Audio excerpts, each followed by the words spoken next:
Hello, my name is Will Herron, and I am the Province One coordinator.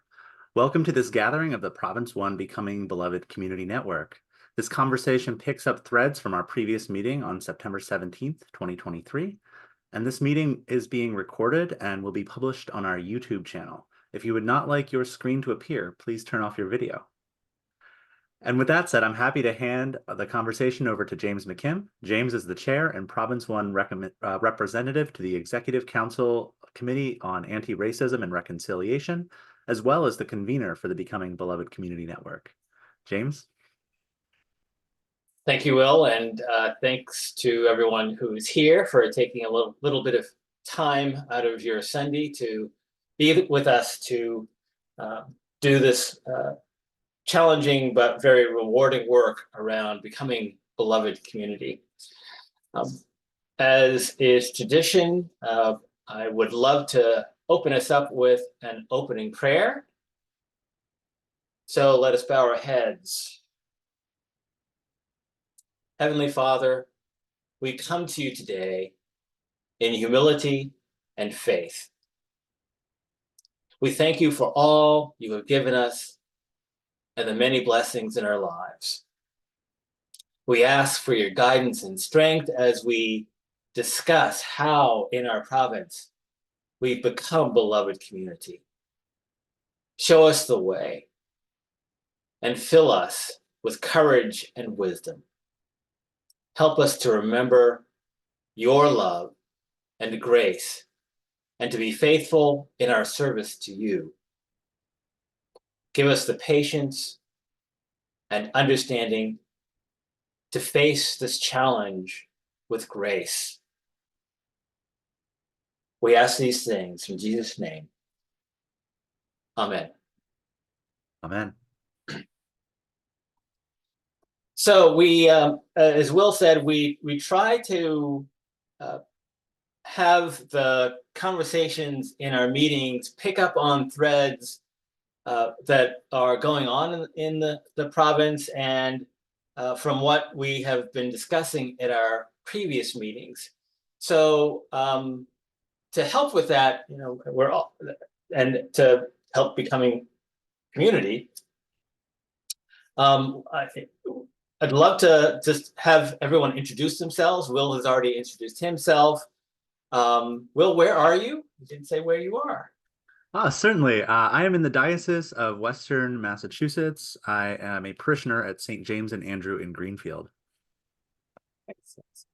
So, as Will said, I'm James McKim. I live in Goffstown and attend St. Matthew's here. And I'd love it if folks would, once you introduce yourself, invite someone else to introduce themselves. So why don't we start with Carol? Hi, I'm Carol. I am in Keene, New Hampshire. Go to St. James Church. And I will invite Eric. Hey, how you doing? I'm Eric LaForest. I am in Western Massachusetts, and I co-chair that diocese's Beloved Community Commission. And I attend St. Andrew's Longmeadow. I'm going to go with James. Good pick. I had to think about it. Good answer. Good answer. I'm James. I live in Western Mass. I am a member of a parish in the Diocese of Massachusetts, and I'm involved in the racial reconciliation efforts of the Diocese of Rhode Island. All right. So you're gee, three dioceses. That's right. Great. Well, thank you again all for being here. So we had a few questions that we thought would be good conversation topics for this time and of sharing and sort of helping each other to live into becoming beloved community. We wanted to have a little bit of time for conversation and sharing, and then a very pointed question about how can we collaborate across our diocese. We wanted to spend a little time on that, and then have a bit of a call to action to ask for your help in spreading the word about what we're doing. And then we close out discussing what we wanted to talk about at our next gathering and when that next gathering might be. So that's kind of a flow for the next, what did we say, an hour and a half, or roughly an hour, a little over. So the first conversation question we wanted to put on the table is, what has happened in your from your diocesan resolutions, and what are your next steps? What are you doing in your diocese around your diocesan resolutions related to becoming beloved community?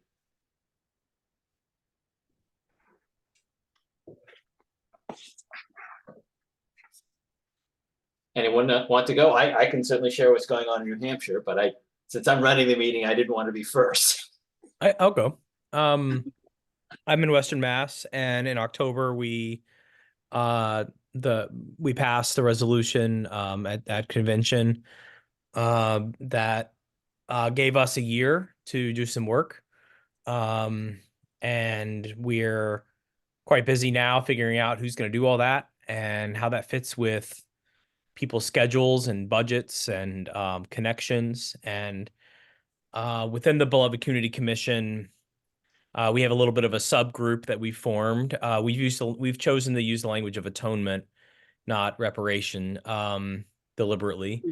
And so this subgroup on atonement consists of me and the other co-chair of the commission, as well as Tim Krellin, who's an experienced advocate in this area from recently from the Diocese of Massachusetts, but now at a church here in Western Mass, and Harvey Hill, who's a longtime priest in the diocese, as well as Zena Link and Edwin, and I'm blanking on Edwin's last name, from ECM. Is it Johnson? Johnson, thank you. And so the six of us are going to get to work on that, and I have a few questions and about how to do that, if there's a chance to ask those, but whether those are on or off the record, I don't know. But we're preparing now to meet with our standing committee and diocesan council in a couple weeks, who've offered to help us, and we're figuring out what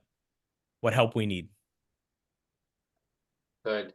So you're in the throes of discerning what the work is that you're going to do. Right. Well, I think we know what the work is. I think we don't know who's going to do it. So what would you say the work is from what you've observed in your diocese? Sure. I think well,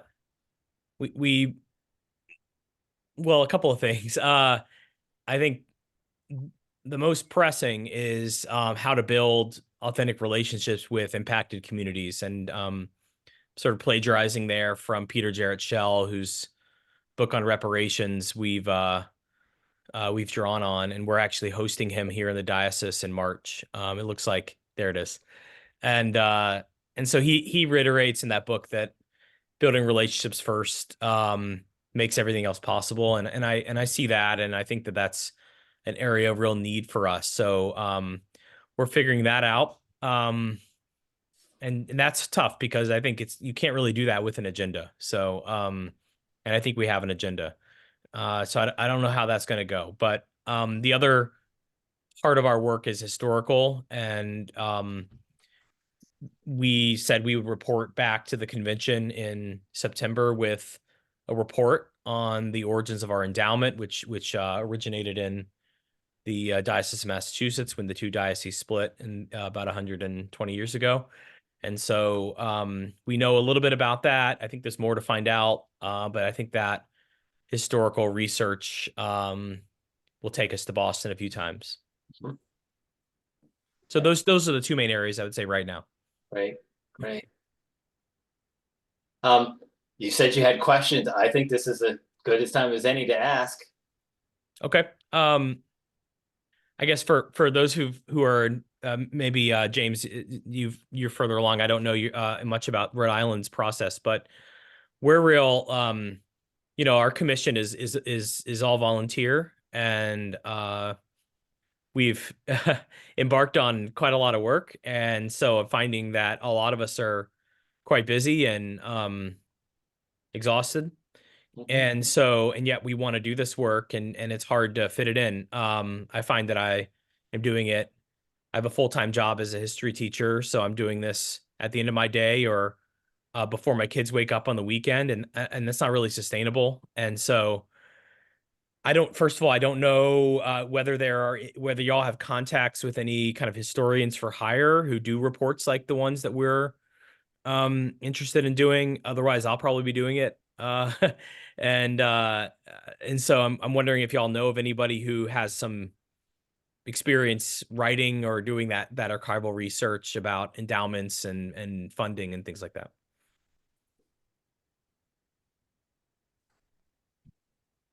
Okay.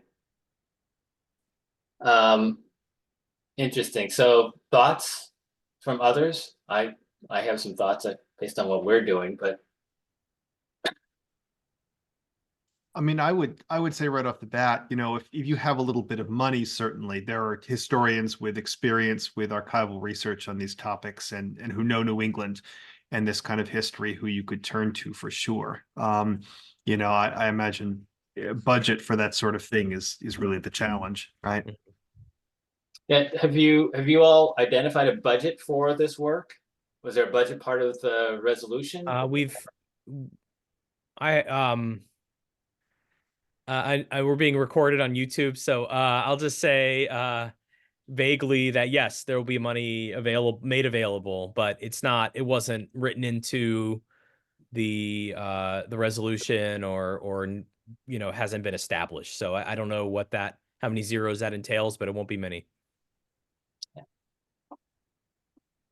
That is frequently the challenge, and I'll say a little bit about that when I talk about what's going on in New Hampshire. And actually, I guess since you asked the question, I can, if it's okay, I'll just share what's going on in New Hampshire. We put forth a resolution to develop a reparations plan to be brought to our next diocesan convention. And we allocated $250,000 as part of the actual resolution to put forth the plan. And our resolution came from our Reconciliation Commission, of which I was a part. I termed off this year. And it's not what I wanted. It's not as much as I wanted. But I recognize that it's more than what we've had in the past. We've never allocated money toward this before.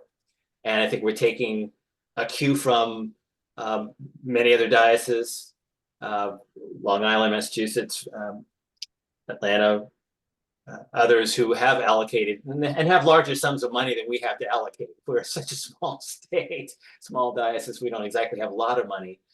But just the fact that we allocated money to do this work, I think is really, really important and powerful. And so our resolution established a reparations task force. And we thought it was really important to have this task force have members coming from not only our Reconciliation Commission, but also our Standing Committee, our treasurers, and we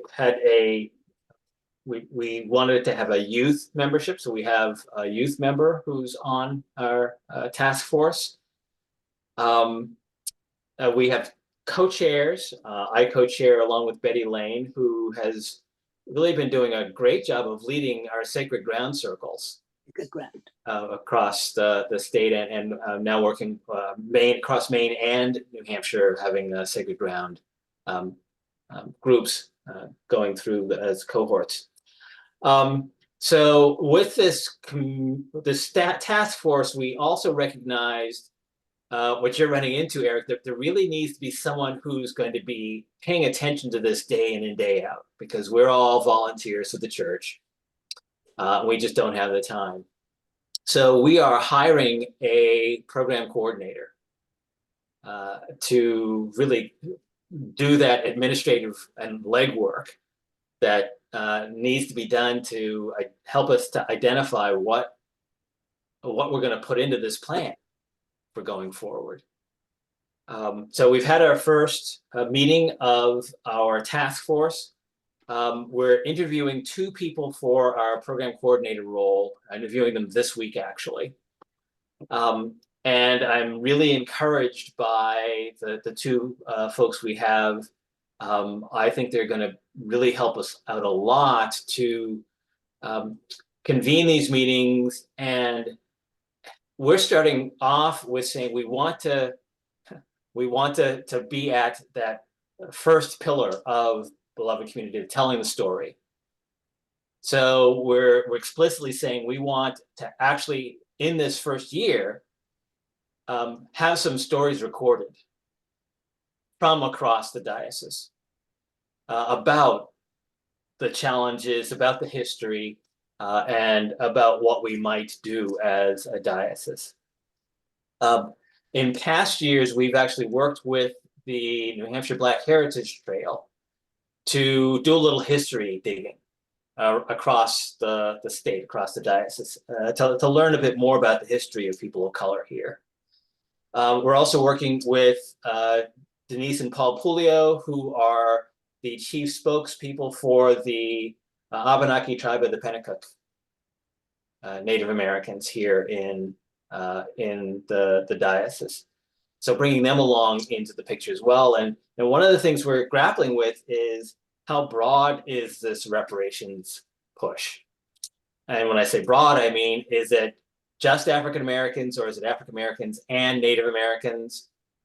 And all those questions that come into play with that. And one of the first things we did at our meeting was to try to grapple with, what is our definition of reparations? And it tends, of course, to be mostly thought of as money, but there's so much more to it than that. So getting a grounding in what we really mean when we use that term has been the first thing we're doing. And then using that as a basis for the rest of the work, and educating people about what it really means. And our coordinator, we hope, is going to help with scheduling some educational gatherings. We've done a couple through our digital ministry that I did with our bishop, but we know we're going to need to do more to educate people and bring them along and ask them to actually tell stories and get involved. So hopefully that's a little helpful, and love to hear what if that makes sense, questions about what we're doing. Does that help at all?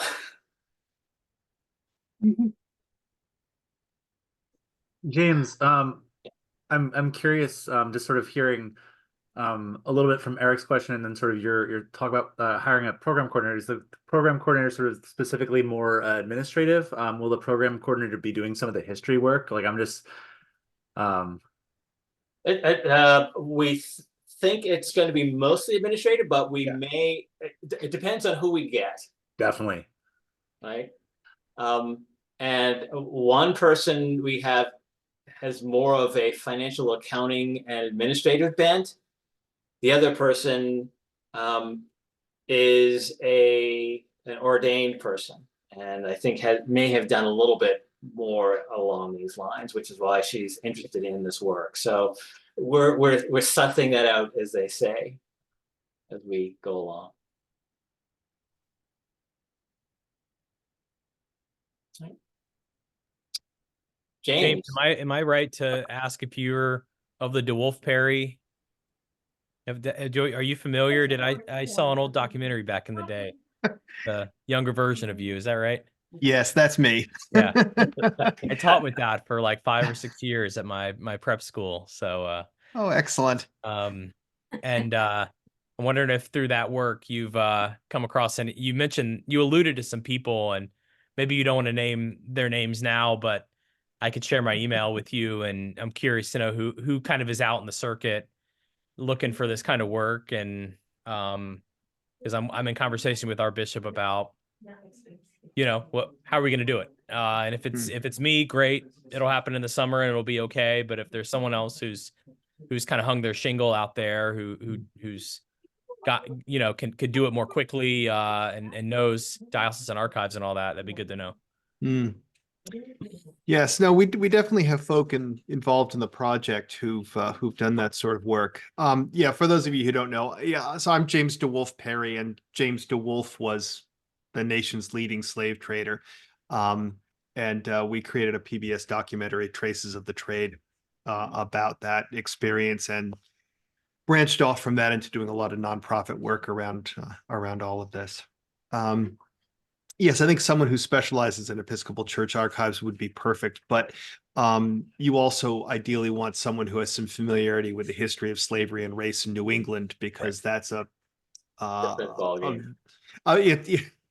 and it's I've worked with a lot of historians who don't really specialize in that, who had only a dim understanding of how to look at archives and sort through that. But there are some fabulous folk who really know what they're doing, and that makes all the difference. It's certainly been key, and I guess I should transition right into this. It's been key to our work in Rhode Island, to really acknowledge well what the history of Rhode Island with slavery and race is, and to acknowledge what the history of the diocese has been. From the start, Bishop Knisley's approach has been to really be front and center and put forward the diocese history, and to put forward acknowledgement of diocesan history as a way to try to bring the members of the diocese along, and to turn to community partners in the state, and to be able to say with all sincerity, in an easily demonstrable way, that we're telling our own story first. We're not asking anyone else to do something we're not doing. So it kind of conceives of the diocese as primarily a historically white diocese, and primarily a white diocese today. And therefore, we are coming forward with our acknowledgement of our history, which I think has been a tremendously powerful approach. Kind of the difficult thing for us in Rhode Island is, I mentioned I'm a parishioner in Massachusetts, and the Diocese of Massachusetts has done so much lately when it comes to race and reparations specifically, and there's a lot that could be said there. But things have been slower recently in Rhode Island. So it's been about 10 years now since we created the Center for Reconciliation as the vehicle for doing our racial reparations and reconciliation work in Rhode Island. It was initially sponsored by the diocese, but intended to be a nonprofit that included and incorporated other community partners, other denominations, and secular partners. For the last couple of years, it's been reconceived as a ministry of the Diocese of Rhode Island, which gives us a lot of strengths, but has not been very active. And I feel badly, because I met with the bishop on Friday to talk about the vision for the next couple of years for this, and it was a very productive conversation. And I should have asked him what I could say in a meeting like this. We're all obviously hoping that there'll be lots of people looking at this on YouTube afterwards.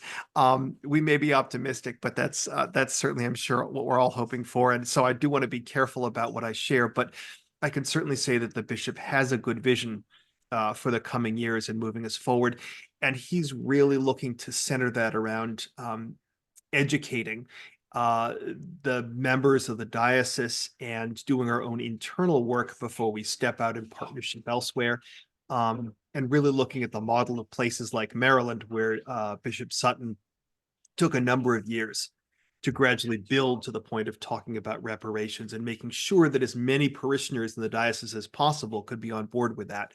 And so Bishop Knisley is really talking about, and I think this is exactly the right approach, making sure we get our house in order with some good education, so everyone is on the same page. We can agree on historical facts. We can agree on how the history impacts us today.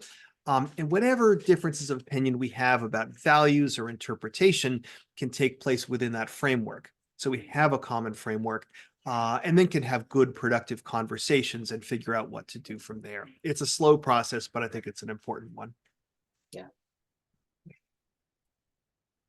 And one of the biggest challenges, I think not biggest challenge, but a challenge we face is there are always going to be people, I tend to be guilty of this, who think we're not moving fast enough. And we're not, let's be honest, whatever we want to do, whatever we think we have to do, we have not been moving fast enough, right? And I think we need people who will continue to push to say we need to go faster. And we need to acknowledge that it's good that we have people who want to go faster. And it's not that, no, stop, don't say that. Because that just frustrates the people who really need to be there. And makes them say, well, I'm sorry, gone. I'm not here. You're Institutions have inertia, and that inertia tends towards the conservative and towards the slow. And it's, yeah, no, 100%. It's things won't get done unless we have people pushing and unless those people are encouraged to push. Right. You know, my sense of the process in the Diocese of Massachusetts around reparations in the last couple of years was that there was very much that sort of push-pull. There were folk who were saying, hang on, we need to bring more members of the diocese in on this and have them feel heard, but also have them understand what's going on. And on the other side, there was the obvious problem that people were simply saying we've waited too long. And what you're saying is we've got white people who aren't ready yet, who aren't comfortable yet, or who haven't done their education process. And we don't want to wait for that anymore. And that is just legitimately a very tough tension. Yeah. And so one of the things that I struggle with is there a tipping point where there's enough people who we feel are comfortable enough so we can say, okay, let's go? Or are we always in this state of, well, we're not quite ready yet, right? How do we know when we can say, all right, we're ready? I'm not quite sure how to deal with that one, but I think it's a question that we should at least discuss. And for, even if it's just for our own committees to have a discussion about it, to say for each of the committees that's working on this, let's have this discussion about, so when are we ready? How do we deal with that tension? How do we make the recommendation of, okay, let's shift and really say we're doing the work now, not just we're educating ourselves about the work. And I think what's also really interesting is we do tend to look at things like as either or. I think there's an and the framework, the Becoming Beloved Community framework, actually speaks to that in the form of the labyrinth. It's not just that you wait till people know. It's you're doing the education and you're doing the work, right? It's simultaneous. And that's what'll help everybody, even those who say, well, you're not doing the work. Well, we are doing the work. And the work may not be going as fast as we'd like for it to go, but we're doing the work. At the same time, we're providing the opportunity, which is where I think the church is uniquely positioned to create the environment where people who don't know can actually learn and come along.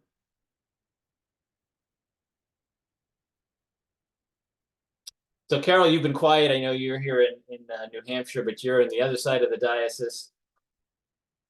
I was going to say that I'm glad you're here, because you can say what New Hampshire is doing, because we're part of the New Hampshire diocese, but we're way over there. Yeah. And the biggest thing we've got going for us is our deacon Derek, yes, who is active as he can be. I took a class thinking I would be learning something about becoming beloved community, and I was sorely disappointed. It did not meet my needs at all. Sacred Ground did a lot more to do that.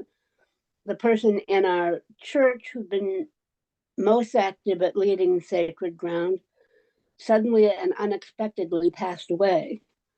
She was really young, and our whole congregation is sort of reeling over her death. We are the Church of Jonathan Daniels. There is a history of awareness of racism and the sacrifice that he made in becoming a martyr, an Episcopal saint. But that's, we are a white church. There just are not a whole lot of non-white people in our community other than those who are associated with college. And for the most part, they don't come to church. So we did have a really good Jonathan speaker on Martin Luther King Day. And of course, I hadn't the faintest idea who it was. I mean, I was not in attendance, but Elsa, my priest, just was totally amazed by his ability to speak and what he brought to it. He is a priest who works, I believe, in California with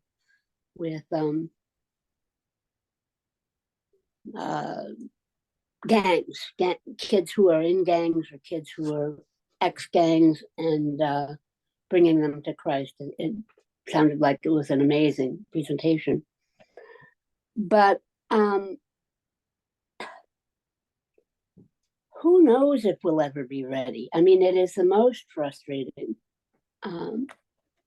I think the handful of people who did Sacred Ground have a much better understanding.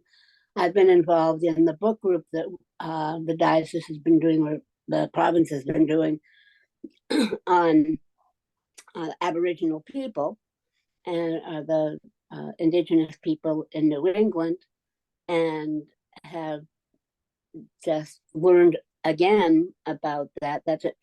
Somehow I think it's easier in our little corner of the state to look at that because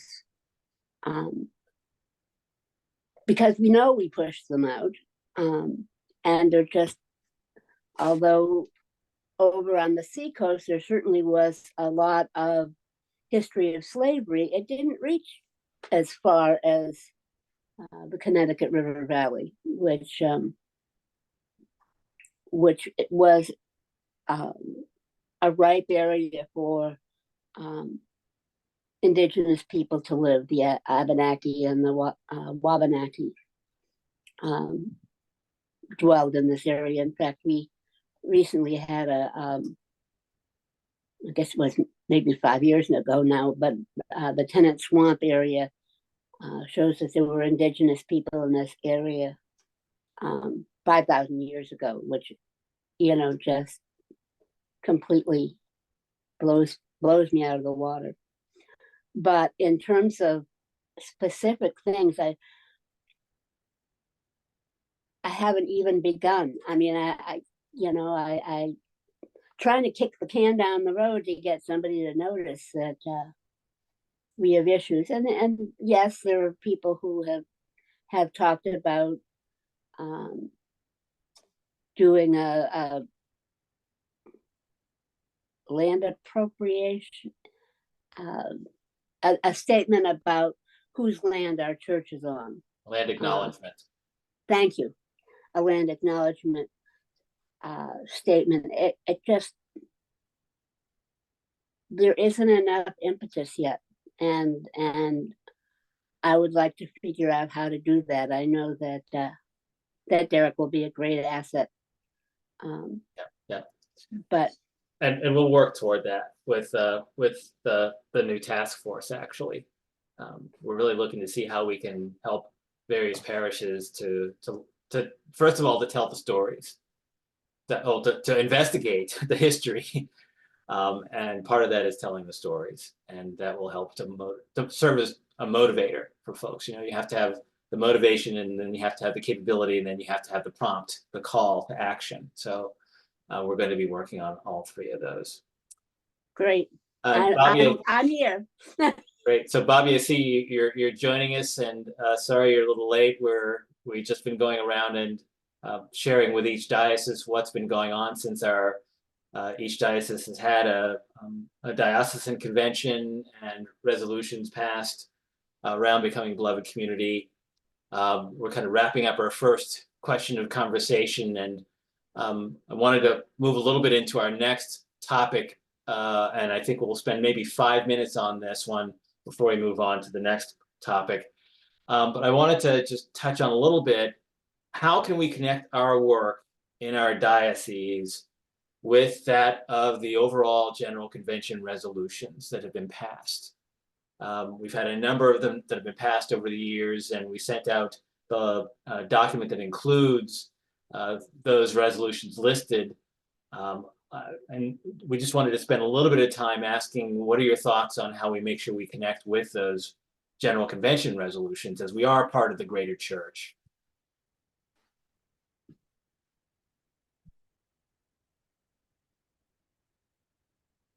Go ahead, Bobby. I can see your hand raised.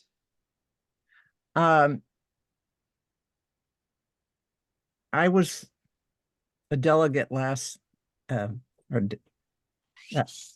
alternate delegate to our last convention. And my assignment from the Diocese of New Hampshire was to attend all the meetings. I requested it on race. I think I can't remember the title of the committee, but it was on the racial issues and the Native American issues and so on. And then of course I got COVID the week of convention, so I didn't get to go. But one of my thoughts was of something we could do here related to this is Black Heritage Trail of New Hampshire is spreading beyond the Portsmouth area, and they're in several other areas of New Hampshire now. And that is, they have coming up in February and into March, tea talks that have multiple speakers that are, I've been going to this for 5 years, and they always have been wonderful at learning experiences. And I would recommend that somehow we get these announced through our e-newsletters in our churches and so on as one more learning. Of course, I recommend Sacred Ground. I did that also during the part of COVID period. I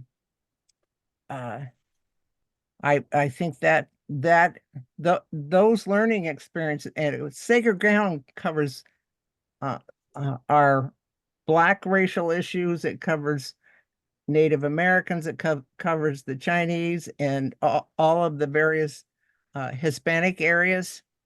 I think that those are something that we should really continue to encourage to be announced by our churches in our e-newsletters, and hope that we can get more people involved in that, because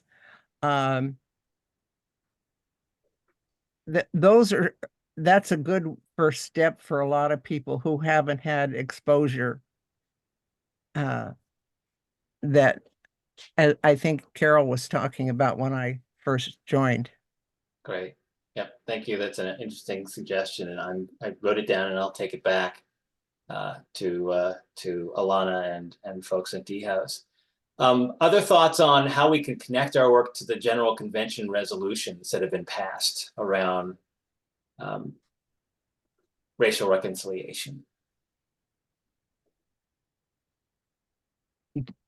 I suppose I should first ask, are there questions about those resolutions that have been passed that we gave you the listing of?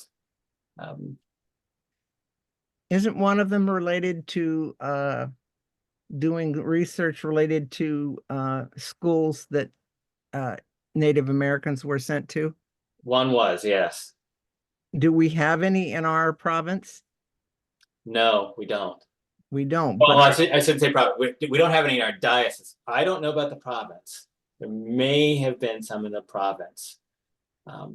well, there are plenty that were sent to them from Maine. I know that. Yes, yes. Plenty of our tribal people were sent to that. Sent. I think they were I think they were sent to like Carlisle or in Pennsylvania. Is that where that one is? That's my understanding, yes. But that's one of the research projects, right? That was passed in one of the resolutions Yes. to do studying in that. I don't know much about what's happening in reparation in our area. I've read about it happening in California and other areas, but I haven't heard a lot about it in the Northeast. Has anybody else? So unfortunately, you missed when we all talked about our reparations efforts. So I'm going to invite you to look at the recording.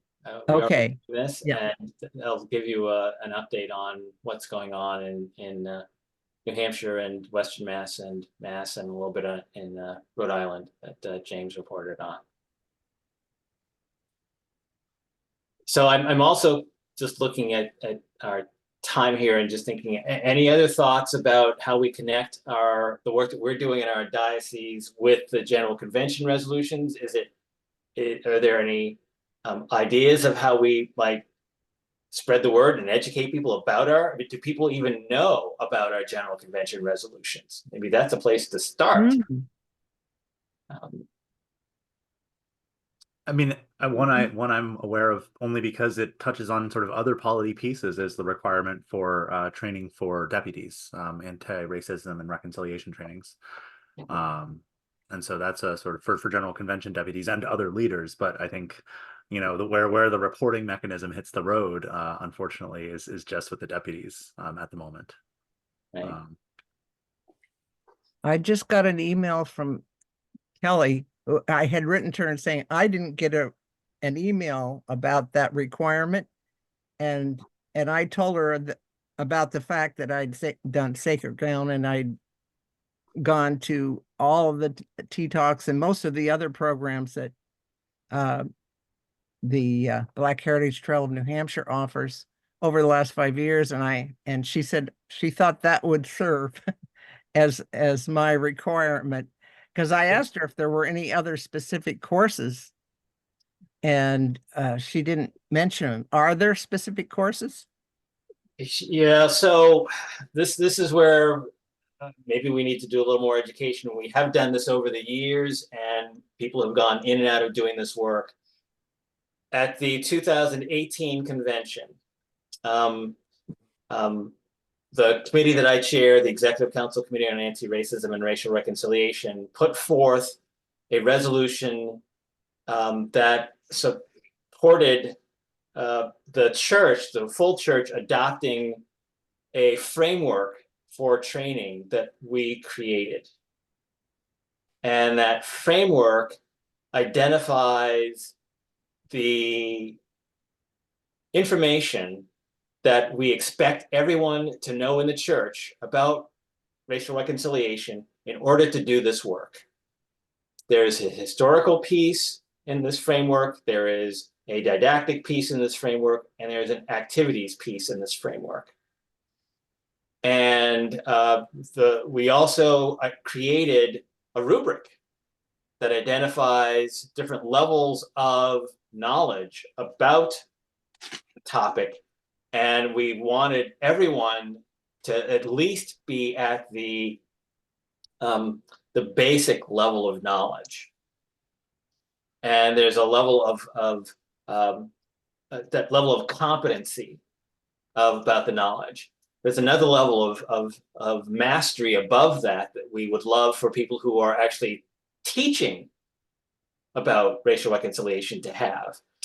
So we defined that framework and those rubrics because we recognize that we, the church, we actually tried and failed at creating a single course that would work for the entire church.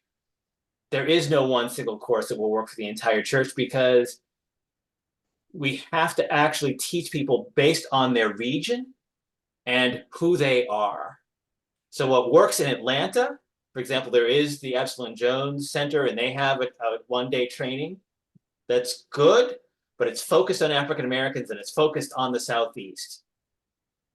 It's not the same as New England, right? So, and a few years ago, I was part of a team that actually developed a training for New England, Northern New England, right? And so there, to the question of, is there a training that you can send people to? Well, yes and no. So we're actually developing, Will and I were just talking about this, we're going to offer that same training in Northern New England again in the next couple of months that has that New England flavor to it, that we're going to hopefully have vestry members and anyone who is in a position of authority, because anyone who is in a leadership position in the church is required to go through anti-racism training. What the rubrics have not said, what the canon has not said, is what constitutes taking anti-racism training and checking that box. And that's actually why we created the framework. We said, here's what it means to take anti-racism training. It's meeting the competency level that we lay out in the framework. So I'm afraid the sacred ground does not cut it. It helps. It brings a bit of the didactic awareness of what racism is, but it doesn't do anything to talk about the history of the Episcopal Church, and does nothing to talk about the history of the Episcopal Church in a specific diocese. So sacred ground is helpful, but it doesn't really cut it when it comes to what we really want all of our leaders to know about racial reconciliation. So I'm going to get with Kelly and have this conversation with her, and we'll let people know about this training we're about to make available. But by the same token, we know that not everybody's going to be able to go to the one training that we're going to have. So meanwhile, we'll say, take the Epsilon Jones training.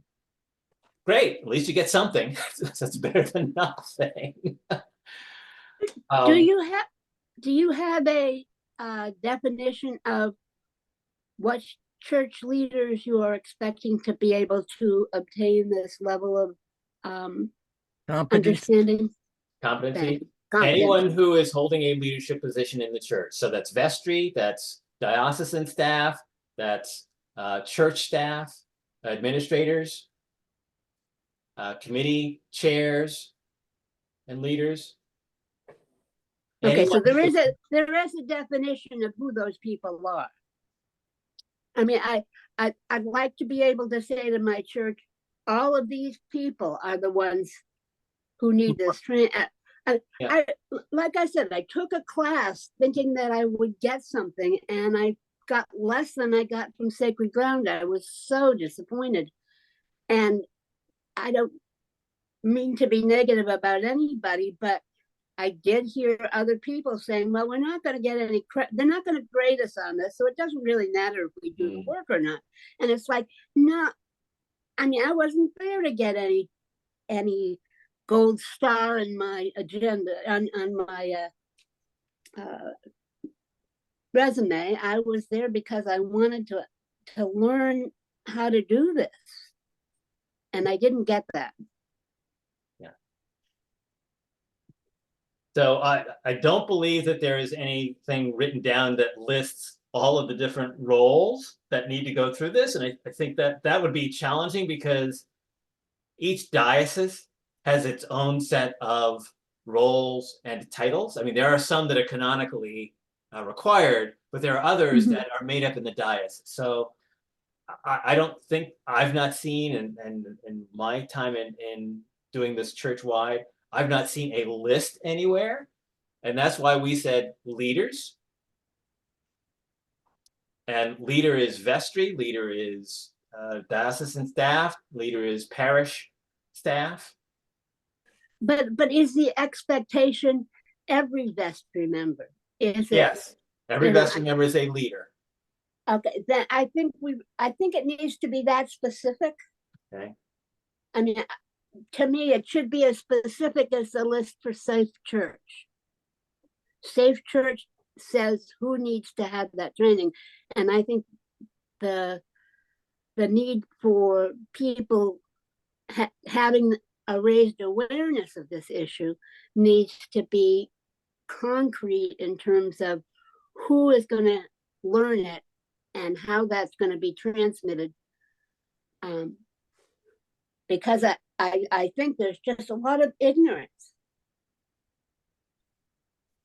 Well, it's interesting you bring up sacred ground, because one of the resolutions that we, the Executive Committee Council on Anti-Racism and Reconciliation, put forth was to develop an approach to racial reconciliation that is similar to what has been done with Safe Church. There's been very specific guidelines, and a person is responsible in each diocese to ensure that Safe Church training is done. Right? We don't have that for racial reconciliation, but that's something we're putting forward, that each diocese should have a person who's responsible for making sure that training gets done, and that we keep records about who has been trained, just like we keep records about who's been trained in Safe Church. Great.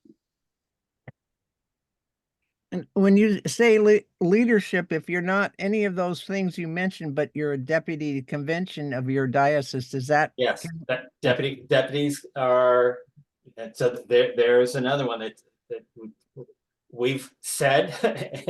I mean, I think deputies are leaders. They're representing their diocese. I mean, you could say they're representatives rather than leaders, but it's a position that's an elected position in the church. An elected position, almost by definition, is a leader, I would think.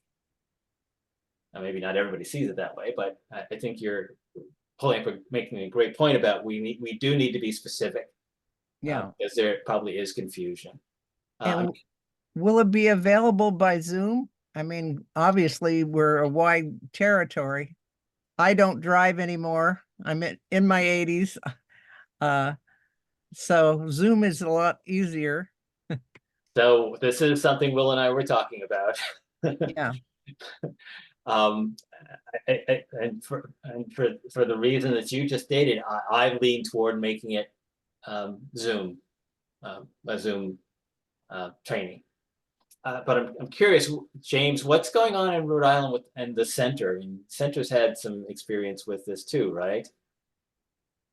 Excuse me. Yes, and we have not been active in the last couple of years in this. And frankly, the bishop was just lamenting that, even in Rhode Island among clergy,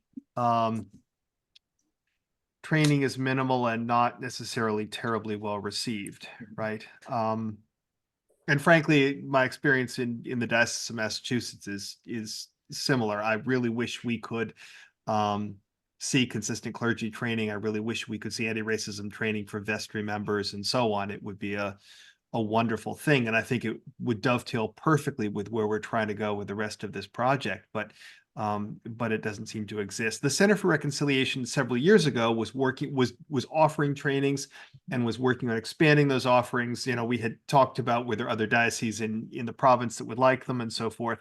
And that kind of fell by the wayside, and whether that ever gets picked up again or not, I don't know. But I think you beautifully laid out the case for having trainings that are specific to different regions.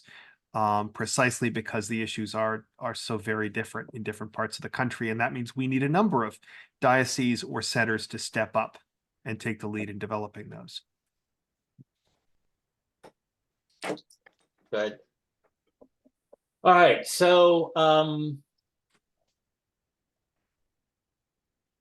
well, I encourage us all to keep thinking about how we connect our work to the General Convention resolutions. And one of the reasons I push this is because ECAR, the Executive Council Committee I chair, has as one of its mandates to report on the work in each province that is dictated by the General Convention resolutions. So I'm going to be reaching out again. Well, if I'm chair next triennia, because the triennia is now come to an end because we're about to come to General Convention. But next triennia, I will probably be asking, what have you been doing in your diocese that is connected to and supporting and living into the resolutions that have been passed by General Convention? So keep that in mind, please. The next question I think we wanted to talk a bit about is, and we've already been talking about it, where can we collaborate? And the province-wide training is one area that we, I think, can collaborate on, and are talking about collaborating on. But where else might we collaborate? There are church-wide Becoming Beloved Community grants that are out there. Is anyone applying for those? Is there anything we can do across diocese to work together? James and Eric, anything going on? I know Eric's dealing with a crying child, so he may not be able to respond. I'm here. Yeah, I just I attended the grant information session and frankly was decided not to apply. Just it seemed like a really elaborate process that was beyond what I could take on. So any money that would come of it would sort of be neutralized by the amount of time it would take to get to yes. To my mind, that suggests maybe the province could play a role, and could the province collectively apply for some funding if it's so burdensome that it's hard at a diocesan level. We've talked about that, and the diocese has, actually the province has some funding as well that could be put forward towards some of this work. In fact, for the training we were just talking about, we're going to be leveraging some of the provincial funds for that.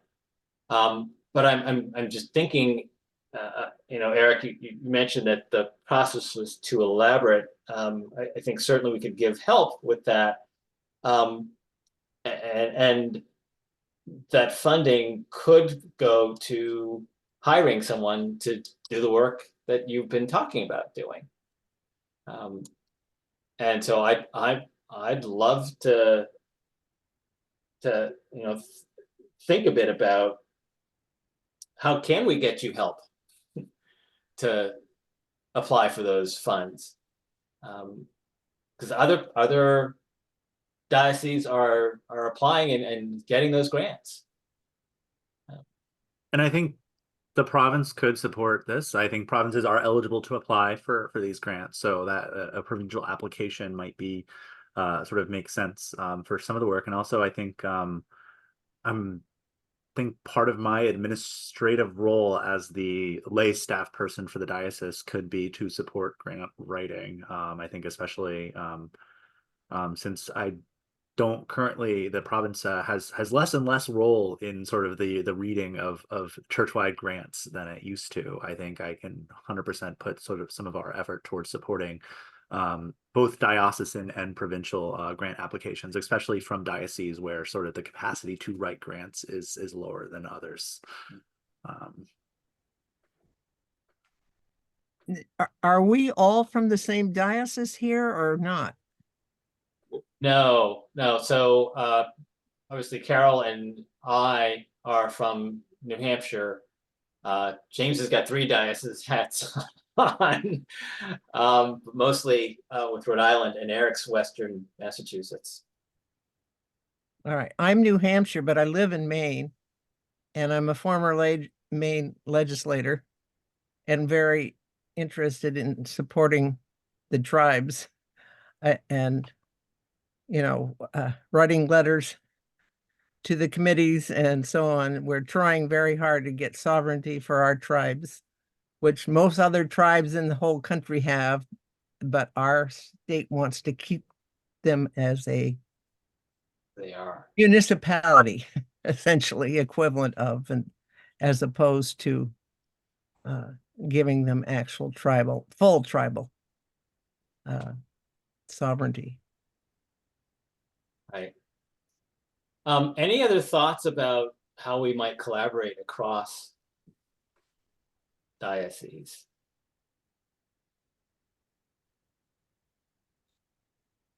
Diocese in the province or In the province, in the in the province. province? Well, I know the bishops are working together for Vermont, New Hampshire, and Maine. Yes. And so that's a source for working together on this issue. Yeah, I know they are having conversations, but I think it would be very valuable because they're dealing with so many different issues. It would be valuable for us who have this focus on becoming beloved community to identify some things and recommend to them, here's something that we who are doing this work feel you all as bishops should create the resources or corral the resources and eliminate roadblocks for us to do, because they're not going to do the work. No. Right? Their job is to identify resources and pull together the people who can do the work. So It seems to me, oh, go ahead. What about the possibility of an in-person event that could involve different diocese people coming together and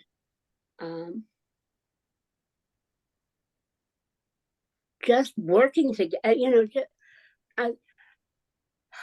It seems like there are events that the whole body is invited to, but it's cost prohibitive and distance prohibitive for many people to get there. And what if we had a smaller gathering of people just in our province of looking at becoming beloved community and what that's all about? So I think that's an interesting thought. I guess my first reaction is that's what this meeting is. But nobody's here. But nobody's here. So, and the in-person, when we first started this group, I don't know if you all are aware of the evolution of this network, but it was started in 2000. Oh my gosh, 2014, when the canons of the diocese got together and said, well, we don't really have training for those who are going through the ordination process. How do we make that happen? And a number of us were tapped to come together and have a meeting. We met, I'm forgetting the name of the church, but it was in Worcester, Massachusetts. And we set out to say, how can we have this training and how can we pull people together across the province? So we actually met in person. It was a Saturday morning. We met for a half day and became a group, and we would meet on a monthly basis. And anyone who was in the province who wanted to come and talk about, we chose a topic for each event. But anyone who wanted to come could come and talk about that topic and learn about that topic. And we did that. I led that for a couple of years, and then I got burnt out. And we just sort of reconstituted that with the Becoming Beloved Community Network now. It is challenging because we are a province and we're so far apart to get everyone to come to a physical event. And that's why we went to the virtual.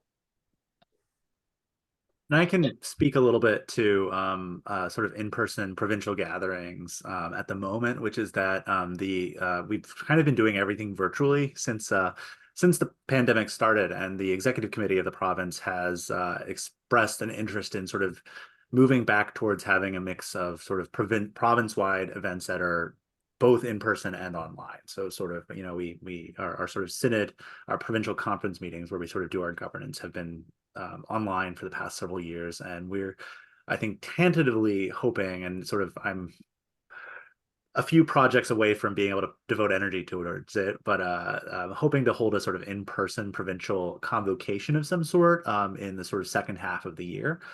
which would probably be in the either Springfield or Worcester area, depending on just what happens. No sort of promises on when and where it will be, but sort of the idea would be a way for multiple different people involved in province level ministries, whether it's things like the Becoming Beloved Community Network, whether it's the Indigenous Justice Network, whether it's the Campus Ministry Network, a sort of place for different people involved to sort of both gather in person with folks in that ministry network, with folks involved in provincial governance, and also to sort of cross-pollinate between these groups. So there's a hope to sort of do an in-person sort of summit of the province this year. Maybe it's ambitious in a general convention year. Maybe we can do it. I'm hoping. If not, certainly next year we'll sort of be trying for that. And in the meantime, I do think a Zoom training is something I think worth moving forward with. Oh, I agree. I think Zoom is the way to go. But I think if we had events occasionally that brought us together, it really does foster community in a way that Zoom just doesn't do. Yes. You know, just worshiping together is a really powerful experience. And the Seacoast Convocation in New Hampshire this year did not have any in-person meetings. That was only by Zoom. And I miss the gatherings. I mean, I understand why we went to this because of the COVID situation, but when you're not meeting together, that's why when Sacred Ground at the end, we all met together. We all, compiled our own summary of the benefit of the course, and we all met at one of the churches outdoors. We happened to pick a good day, and but I missed that part for our convocations. At least the Seacoast. I don't know what the other areas of New Hampshire did, if they also went to Zoom. I kind of assume they might have, particularly the ones in the north, just because they're so far apart from each other. Right. Yeah, they did. Western Convocation had, excuse me, did have an in-person worship. Nice. Yeah, it was very nice. So keep that thought in mind of what might we do across the province, and we'll bring it up again and see if there's something other than the training we're going to do, which will hopefully bring folks together. I think I'm leaning toward trying to do that. There's always this balancing act of, if you say it's hybrid, then you won't get the people making the effort to actually be there. But if you say it's only in person, then you know that there are people who are far away or for some other reason are not going to be able to make it. So I'm leaning towards just saying it's hybrid and who come, and strongly recommending that people come. That's a good idea. So for our last, well, not last question, but next thing we wanted to talk about, I don't know if you all are aware that there is a Becoming Beloved Community newsletter, church-wide newsletter. And I think Will has a copy of it that he can share. And we are all encouraged to write articles about what we are doing around Becoming Beloved Community and submit them to that newsletter. And I would love for all of us to write an article, each of us to write an article, I should say, not all of us one article together. I would love for each of us to write an article, and it doesn't have to be long. It can be 2 paragraphs that shares what we are doing around Becoming Beloved Community.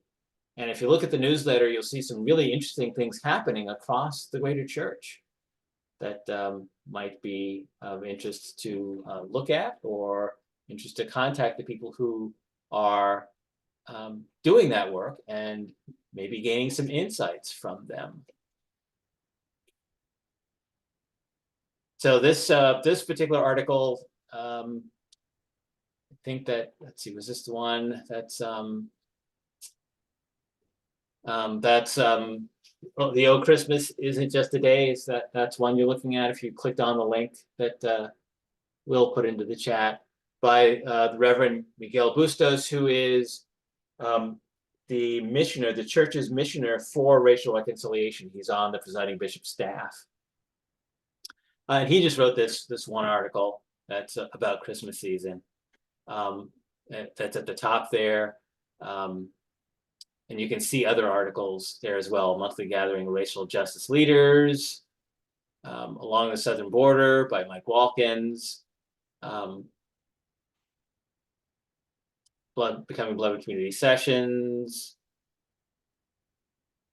upcoming events down at the bottom, and additional resources at the very bottom. So I would love to get Province One in this newsletter in some way, shape, or form, to show that we are doing this work, and maybe inspire others to do this work as well.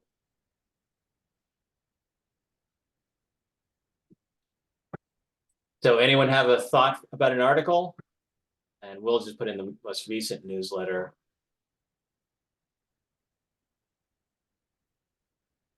And Miguel's, again, writes the first draft, but even an ad for hiring a Sacred Ground coordinator. So Eric, if you're looking at hiring someone maybe to help lead your efforts, you can put an ad in the newsletter. That's a good idea. Thank you. For that individual.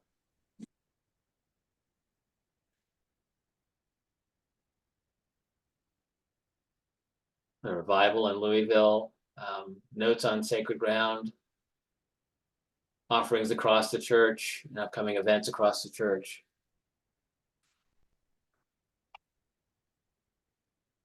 I certainly, once we put this training on, James, I certainly would love to write an article about the process of how to put how a province would go about it. Excellent, excellent. I think that would be great. And I'd also invite you all to share the newsletter with folks you know, folks in your parish, folks across your diocese. Let them know that this exists. I think this helps to build momentum, just knowing that this kind of thing is happening across the church. There's an opportunity to share what's being done across the church. That also helps build momentum. It says, we're not in it alone here. This is a church-wide effort, and we want to be a part of this church-wide, the Jesus movement, as our presiding bishop likes to call it.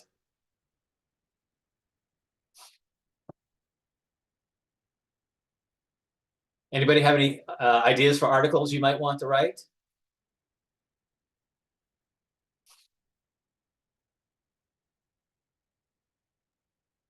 I like the idea of an ad, but I think I'd want to write something a little further along in the process once we've had more to report, maybe closer to the fall. Okay. I actually might suggest that you're in the same position as many dioceses are. It might be instructive to write a little article on what you've been through so far, even. And even though you don't have a solid plan yet or things really in place, but just write about the thought process. What got you to where you are right now? I think that would be very instructive for dioceses who haven't gotten as far as you have. And there are dioceses who have not gotten even as far as you have, by the way. Sadly, but it's the way we are.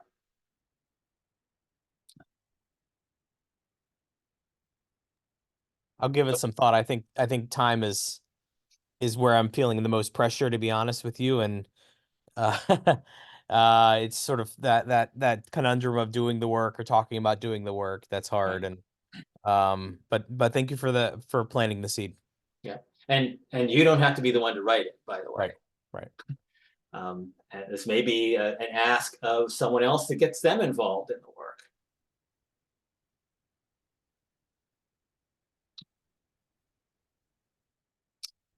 All right, so I did have an ask for folks to get involved in leading these meetings.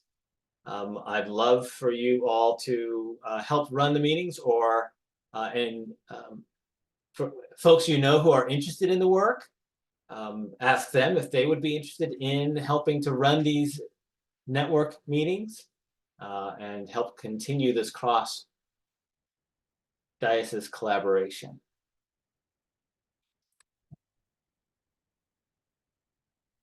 And then to kind of close with, what do we want to talk about next time we meet?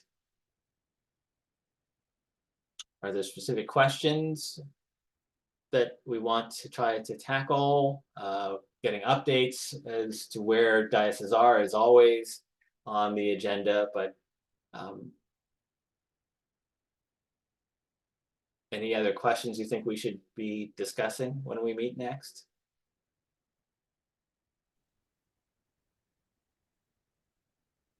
Oh,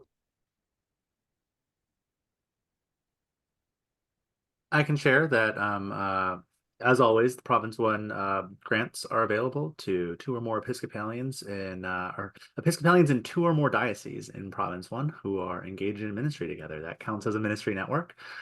So if you engaged in ministry across diocesan lines or are working potentially with people in other dioceses, includes all 3 northern dioceses. That includes the 2 Massachusetts dioceses. That's Rhode Island and Connecticut. If you're engaged in that kind of ministry, you're eligible to apply for a grant of up to $5,000 from the province to support that work. And that can What be if found one province. Sorry. What if one person is working in 2 dioceses? That's James. That's Sorry. I mean, ideally you have a group going for these grants. But theoretically, that means you have collaborators in each diocese. So then you're a group of 3. Yeah. And you can find those at province1.org/grants.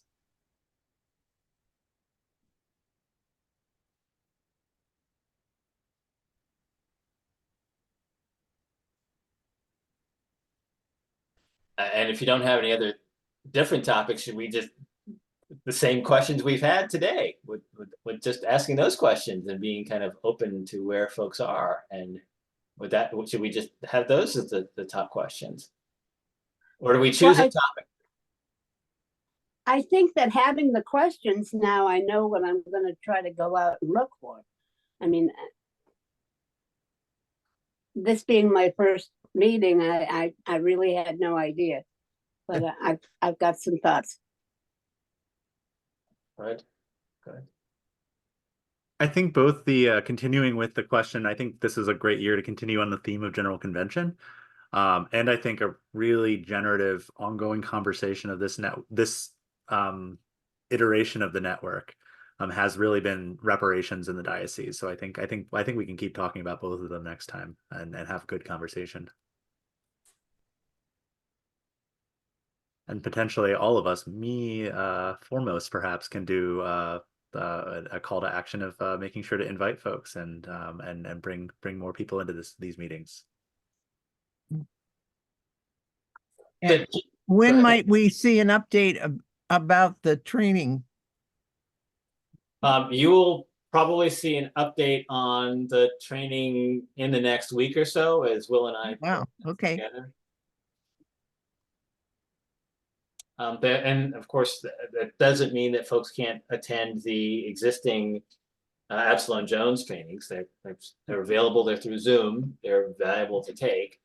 But the Province One version, we're planning on. We have to figure out a date. Where can you find that Absalom Jones training? We'll just put it into the chat. Okay, thank you. So, James, I don't want to put you on the spot, but what can we do to help the center? I appreciate that. I think we're actually, as of this week, moving in a really good direction. So I think we need to get a few ducks in a row. The bishop wants to line up a bit of support and a bit of timing before he starts, rolling out steps. But I think in short order, we would very much appreciate assistance or collaboration, but not quite yet. Okay, yeah. And obviously know that any announcements you want to send out about it, send it to Will, and he'll get them in the province newsletter and to the distribution lists. Good, thank you.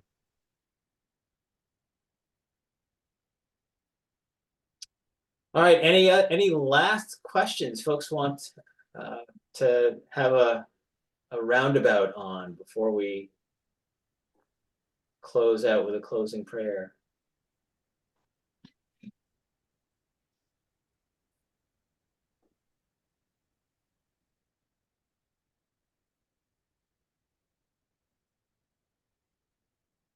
Well then, we've come to the close of our time, for our agenda, and Will, take us out. The Lord be with you. And And also, also with you. Let us pray. Loving God, you have brought us together and enfolded and enmeshed us in that great body of Christ, of the church, and of all of the communities of which we are a part. Holy One, kindle a flame in our hearts of your love, your desire for justice, and your constant movement in the world, urging us towards action, towards justice, and towards that dream of community that transcends and transforms and creates anew the world in the image that you dream for us. Amen. amen. Amen. So thank you everybody for being here. Great discussion, and spread the word. And actually we should talk about when should we meet again? When do you think we should meet? Got that one. We've kind of talked about meeting once a quarter. So that would put us into March, April, around Easter time. Speaking of, there's never a good time. I was going to say that's not a very busy season. No. But so what we'll get my calendar now for the year. What about something in mid to late April? So Easter's March 31st. So this will push us Early this year. Yes. I mean, the 14th gets close to Massachusetts break week, which I know to some people impacts their availability, but I wonder if that's still worth putting. Just I probably could look up. Massachusetts and New Hampshire tend to have either 1 week before the other. For the most part, they've been 1 week before the other. Rarely has it been the same week. So That's because New Hampshire kids want to ski without the other kids. well, That's the whole reason. we could also say April 28th, sort of push us out of that range.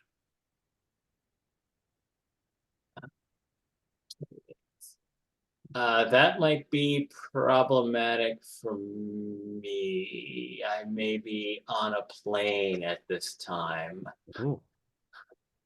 Um, We can risk the 14th and just sort of roll with it. Or the 21st and be maybe a little closer to safety. Would need to be the 14th for me. Let's just do the 14th, and I'll do a stronger job of recruiting for the calls and following up with people who've been on the past calls. And I think we can still hold it. And if it turns out that Sunday afternoons have stopped being a viable option for people, this will be sort of two pieces of evidence to make us change our dates. Right. Good. Yeah, and we might even ask the folks who had indicated they were going to attend what happened. Was there something that got in the way? that made them not able to attend, or is it the wrong day? They signed up and just didn't realize it. The sun came out. Mhm. Sun came out. Yeah, I'll put down April 14th at 3 p.m. it is Great, in my thank you. calendar. and we can meet each other on Zoom then, if not before. All right. Thank you all. Blessings. Have a great Blessings. rest of your evening. Thank you.